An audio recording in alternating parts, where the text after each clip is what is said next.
Bonsoir à tous, bienvenue sur Monaco Info pour votre édition du week-end. Voici les titres de ce samedi 22 juillet. Le gala Fightheads Monaco à la Salle des Étoiles, un rendez-vous important pour l'association monégasque engagée dans la lutte contre le sida.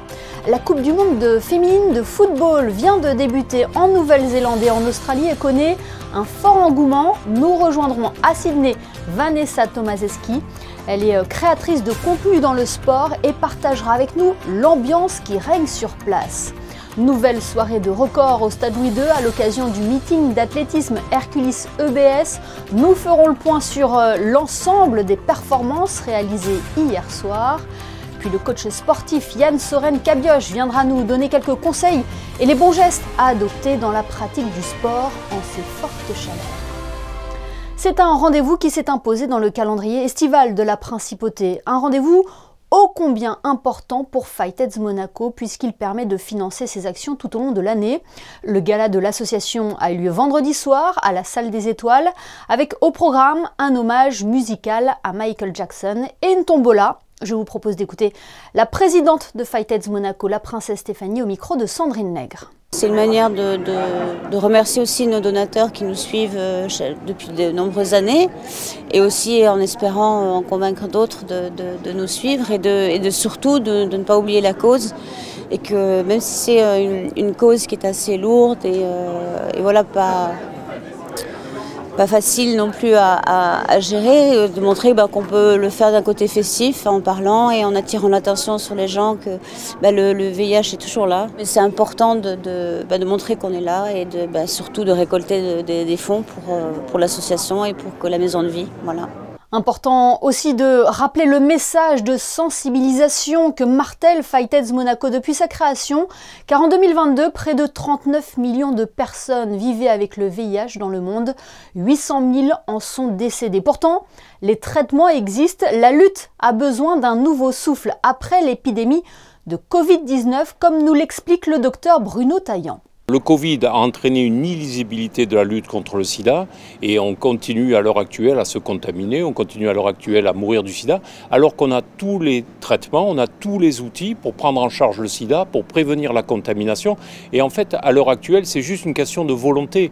Il faut vraiment qu'on soit unis entre tous les pays au niveau mondial et on a tout ce qu'il faut pour enfin atteindre les buts de l'ONU-SIDA en 2030, c'est-à-dire éradiquer l'infection. Il faut trouver un second souffle, il faut trouver un élan qui va nous permettre de combattre efficacement. Et le seul moyen de combattre efficacement le sida à l'heure actuelle, puisqu'on a tous les outils, c'est le dépistage. Et le dépistage élargi. Il faut se dépister. Se dépister, c'est se rassurer. Se dépister, c'est être responsable. Se dépister, c'est protéger les autres. Se dépister, c'est se traiter précocement. Et c'est grâce à ça qu'on arrivera à éradiquer l'épidémie. Voilà ce que nous pouvions dire donc sur le gala Fightheads Monaco et les actions de l'association monégasque que vous pouvez continuer de soutenir via son site internet fightheadsmonaco.com. Retour à présent sur cette magnifique soirée d'athlétisme au Stade Louis II hier. Le meeting Herculis EBS aura tenu toutes ses promesses avec de superbes batailles sur la piste et une pluie de records. Le résumé complet de la compétition est signé Yannick Debever et Olivier Bonello. 30 degrés, 54% d'humidité, c'était une bien belle soirée d'été, devenue finalement soirée historique. En hommage au centenaire du prince Régnier III, ce 37e meeting Herculis démarre sur un défilé des voitures de collection princière. Le prince souverain, comme à son habitude, est là pour assister à ce qui est la 8e étape de la Wanda Diamond League. Dès la première épreuve, le spectacle est au rendez-vous. La course la plus attendue, le 400 mètres haies masculin, oppose le recordman de la discipline Karsten Warholm au champion du monde en titre Alisson dos Santos. Et au final, c'est le Norvégien qui se montre le plus impressionnant, auteur de la meilleure performance mondiale de la saison en 46 secondes 51, synonyme de record du meeting. À un mois des championnats du monde de Budapest, il devance de plus d'une seconde dos Santos, qui signait là son retour à la compétition cette saison après une opération du ménisque cet hiver. I'm so grateful to be back. I'm just really happy. I just want to enjoy the track, just gonna get ready for Budapest and then fight for my title there. This was my last race before the World Championships. It was important to win like that. And there are other guys also that will fight about the medal. But you know, I'm showing muscles, showing that I'm here to fight, and it feels good for me. C'est donc Warholm qui ouvre la valse des records à Herculis. Au total, ce sont 25 records qui sont tombés lors de cette soirée au Louis II, dont 3 du meeting. Après le 400 mètres haies, c'est le 100 mètres haies féminin qui voit l'américaine Nia Ali signer devant ses 3 compatriotes la meilleure performance mondiale de la saison en 12 secondes 30. Les records du meeting, c'est bien, mais les records du monde, c'est encore mieux. Et la Kenyane Faith Kipyegon s'est alignée sur le mile avec pour unique but de battre la marque de Sifan Hassan réalisée ici même en 2019. Plus que battre, la double championne olympique du 1500 mètres explose le temps de référence de 5 secondes et parcourt les 1609 mètres en 4 minutes 7 secondes et 64 centièmes. I'm so happy, especially running a world record today here in Monaco, and that world record, and this is amazing. This is the best place to break the records. Last year I missed a bit, I don't know where, but yeah, I was still laid up and knowing that one day, one time I will break the world record in 1500, but I knew I could break here, but yeah, unfortunately I broke in Florence, and I'm happy to have broke the world record 1 mile here. L'équipe de France d'athlétisme était à la fête à Monaco puisque sur 5000 mètres, Jimmy Gressier a établi un nouveau record national. Le Boulonnais a couru en 12 minutes 56 secondes et 9 centièmes, battant ainsi une référence vieille de 23 ans. Et puis, Ludwig Vaillant a créé la surprise aux 400 mètres haies en terminant 4e, améliorant son record personnel de 40 centièmes, ce qui le fait passer sous la barre symbolique des 48 secondes. Ben, cette joie, c'est enfin la barrière des 48 qui a sauté. Vraiment content. C'est le fruit d'un travail. Là, je pense à ma prépa mentale et à mon coach. Donc, on savait que la performance aurait été là. C'est juste une question de temps. Maintenant, on va retourner au boulot. Un meeting plus que réussi. Un meeting où j'ai pris énormément de plaisir. Un minima pour les Jeux, minima pour les championnats du monde, record de France. J'ai coché tout ce que je voulais venir chercher aujourd'hui. Donc, je suis vraiment très content. Et plus largement, la francophonie était à l'honneur avec la victoire au triple saut de Hugues Fabrice Zango. Sur son tout dernier essai, le Burkinabé a sauté à 17,70 m, soit 3 cm de plus que le grand espoir mondial du triple saut et meilleur performeur de la saison, Jayden Hibbert. Aujourd'hui, la stratégie, c'était clairement de pouvoir marquer quand même son territoire, être présent et pour les championnats du monde. Mais comme vous l'avez vu, le concours a été très difficile pour moi. J'ai vraiment lutté pour aller chercher ce dernier saut à 17,70 m et gagner le concours. Et donc ça s'est joué à un rien du tout. Dans cette soirée monégasque, il y a aussi eu des déceptions dans le public du Louis II. Au saut à la perche, on attendait un nouveau record d'Armand Duplantis, mais finalement, le champion olympique n'est pas parvenu à sauter 5,92 m, laissant ainsi la victoire à l'américain Christopher Nielsen. L'épreuve reine de l'athlétisme, le 100 mètres, a été dominé en 9 secondes 92 par le Kenyan Ferdinand Omanyala. Le Kenya, vainqueur également en 800 mètres et 3000 mètres steeple masculin grâce à Wycliffe Kinyamal et Simon Kush. Le 400 mètres féminin était un sprint de folie avec les 5 premières sous les 50 secondes et la victoire de Kaczmarek en 49,63. Enfin aux 200 mètres, Shericka Jackson a écrasé la concurrence pour s'affirmer encore un peu plus comme la favorite aux mondiaux de Budapest. Dans les autres concours, la jeune italienne de 21 ans, Ia Piccino, a remporté la longueur avec un saut à 6,95 m, son record personnel. Nicolas Ollislagers a été couronné à la hauteur grâce à une barre franchie à 1,99 m. Enfin, au javelot homme, le vice-champion olympique en titre Jakub Vadlec l'a emporté grâce à son premier lancer à 85,95 m. Organisation, météo, performance et spectacle, tous les ingrédients étaient réunis ce vendredi 21 juillet à Monaco pour signer un meeting Herculis une nouvelle fois historique. La Coupe du monde féminine de football a débuté le 20 juillet dernier en Australie et en Nouvelle-Zélande. Forte affluence dans les stades pour supporter les différentes équipes engagées. La France entrera elle en compétition dimanche contre la Jamaïque. Allons prendre justement le pouls sur place. Bonsoir Vanessa Tomaszewski. Bonsoir. Vous êtes fondatrice du champion du Digital Community Manager Sport. Vous êtes actuellement à Sydney pour suivre cette Coupe du Monde. Racontez-nous l'ambiance qui règne actuellement. Je suis arrivée à Sydney il y a 3 jours, donc j'ai eu la chance d'aller au premier match d'ouverture, parce qu'il faut savoir que la Coupe du Monde féminine est en Australie et en Nouvelle-Zélande. Donc il y a eu un match d'ouverture en Australie, entre l'Australie et l'Irlande. Il y avait plus de 72 000 personnes au stade, c'était incroyable, l'ambiance était phénoménale. C'était un record d'affluence pour un match de football féminin. Ouais, c'est un record d'affluence pour un match de foot féminin en Australie. Il y avait vraiment une super ambiance. Il y avait pas mal d'Irlandais aussi qui étaient présents et comme on le sait, pour les avoir reçus à l'Euro 2016 notamment, les Irlandais, c'est des super fans, ils font beaucoup de bruit, donc c'est vrai que c'était top. Est-ce que vous êtes surprise par cet engouement ? Non, mais en fait, pour avoir suivi la Coupe du Monde féminine en France en 2019, c'est vrai qu'il y a un super engouement des Australiens. Et alors, faut savoir qu'ici en Australie, c'est l'hiver. Et ce qui est marrant, c'est qu'on les repère assez facilement, tous les fans australiens, chez eux dans Sydney, parce qu'ils ont tous le bonnet jaune et vert. Et même dans la ville, en fait, on le ressent vraiment qu'il y a une Coupe du Monde. De partout, il y a des panneaux de la Coupe du Monde. Même sur les devantures, ça m'a marqué particulièrement. Sur les devantures, il y a beaucoup les joueuses sont beaucoup mises en avant, les Matildas, comme ils les appellent, les joueuses de l'Australie. Et qui sont les spectateurs sur place que vous avez pu rencontrer ? Vous nous avez dit les Irlandais tout à l'heure.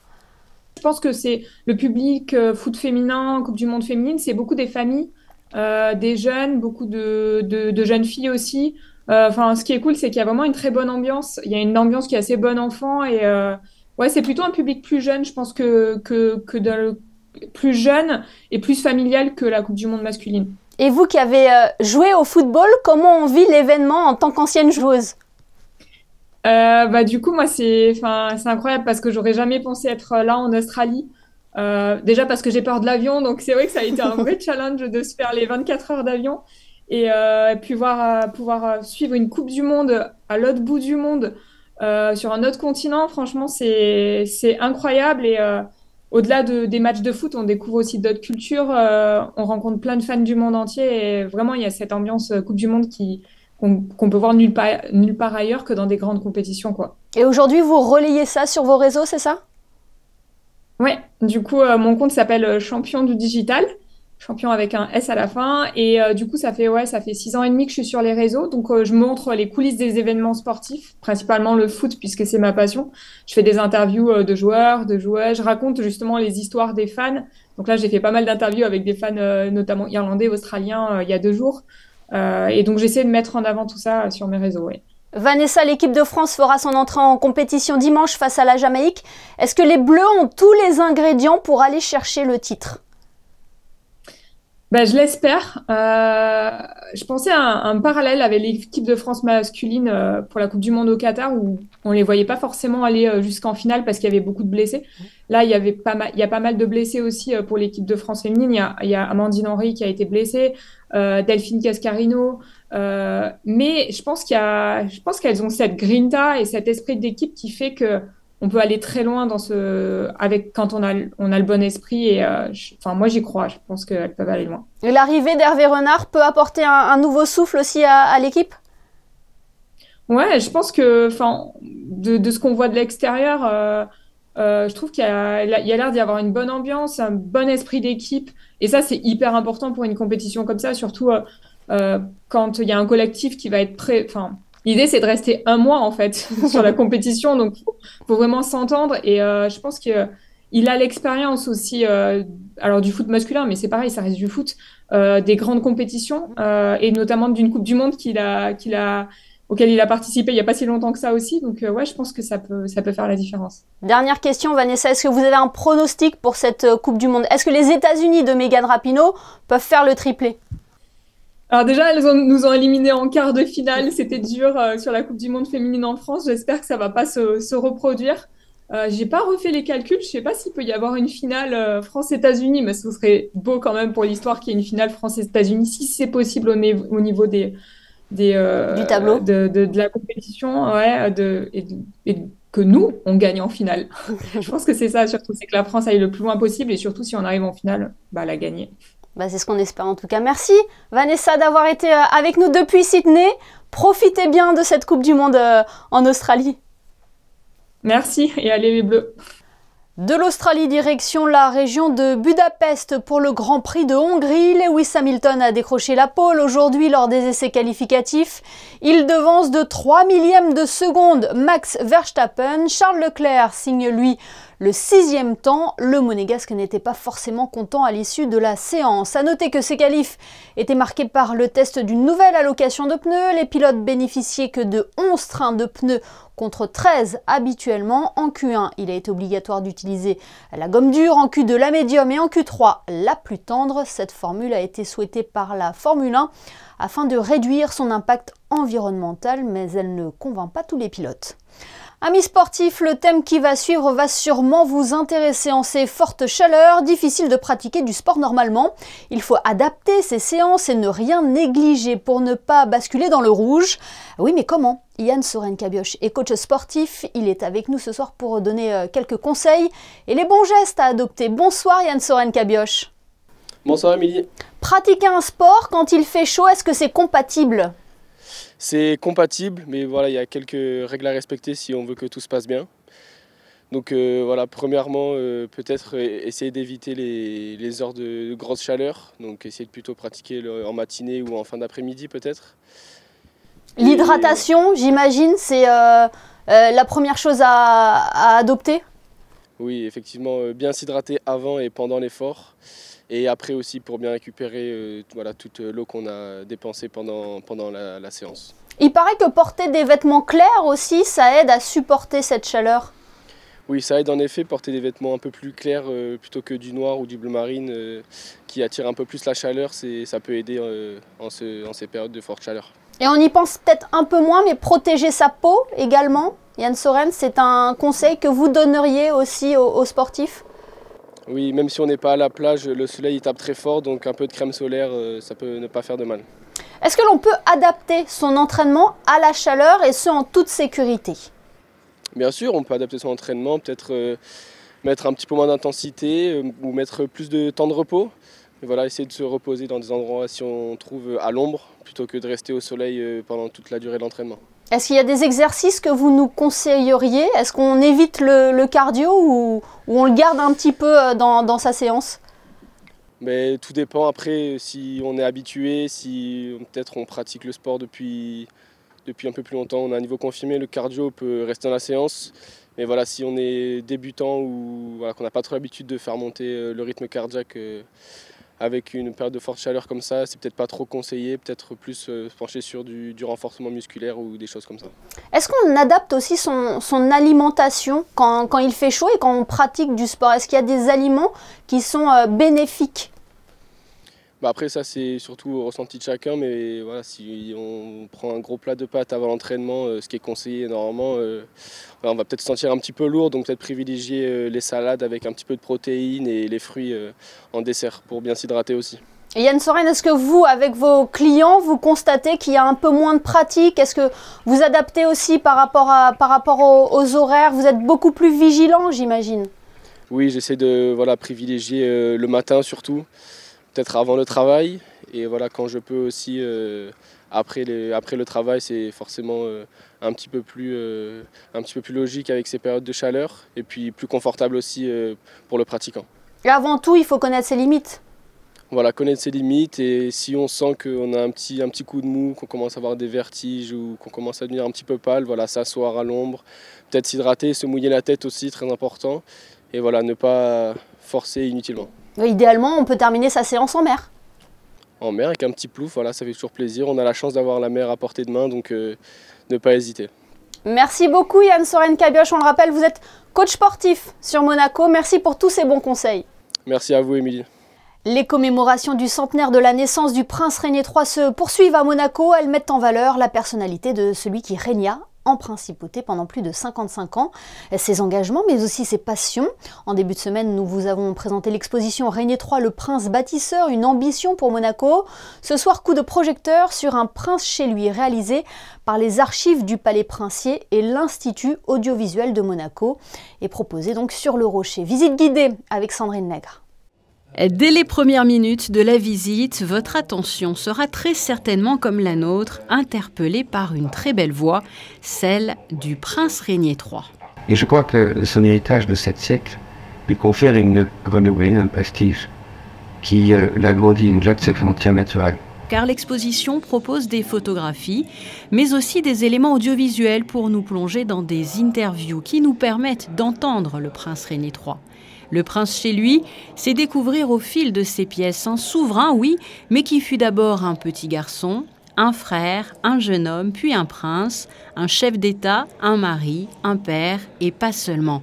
Victor Hugo a écrit « L'art d'être grand-père », une phrase qui peut aussi décrire le prince Régnier III, comme en témoigne cette jolie photographie. Le prince Régnier va peut-être se révéler à certains qui ont connu le prince Régnier, qui ont connu peut-être certains aspects de son existence, de son œuvre, d'homme public, de prince ayant œuvré pendant 56 ans pour son pays, pour le faire prendre au sérieux, pour le remodeler, pour le préparer à la modernité du XXIe siècle. Mais peut-être certains connaissent moins les aspects liés au palais.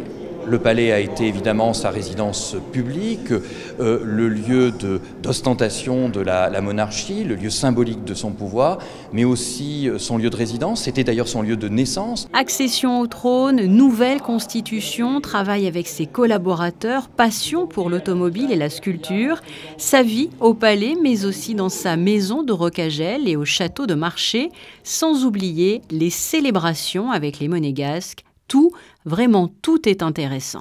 Toutes les légendes qui accompagnent les photos portent la marque, le témoignage, la parole du prince Régnier qui ajoute un éclairage différent. Donc c'est aussi quelque part aussi un peu le prince par lui-même qui commente les photos de sa personne. Le prince chez lui à découvrir jusqu'au 20 août au Palais Princier, une exposition qui permet aussi aux nouvelles générations qui n'ont pas connu le prince Régnier III d'en savoir plus sur ce prince qui a tant fait pour Monaco. Autre idée, sortie Monet en pleine lumière au Grimaldi Forum. L'exposition rassemble une centaine de tableaux de l'artiste et explore les séjours de Monet sur la Riviera à un moment charnière de son existence. Déjà 30 000 visiteurs ont découvert cette exposition qui présente des pièces rarement dévoilées au public, à découvrir jusqu'au 3 septembre prochain. Jetons un coup d'œil à présent sur vos prévisions météo. Bonsoir Christine Datomel, avez-vous de bonnes nouvelles à nous annoncer pour la journée de demain ? Bonsoir Émilie, bonsoir à tous. Dimanche, le temps qui s'installera sera clair, mais durant l'après-midi, le ciel se couvrira du côté du thermomètre. Les températures seront comprises entre 21 et 27 degrés. L'eau de mer sera quant à elle à 25 degrés. Le soleil se lèvera à 6h07 et se couchera à 21h05. Demain, nous fêterons les Brigitte. Oui, et pensez bien à vous hydrater en cette période de canicule. Ce journal est à présent terminé. Merci de nous avoir suivis. On se quitte avec les plus beaux clichés du meeting Hercules EBS. Photo signée ce soir Manuel Vitali et Stéphane Dana. Excellent week-end à tous sur Monaco Info et à demain, 20h, pour le best-of de la semaine.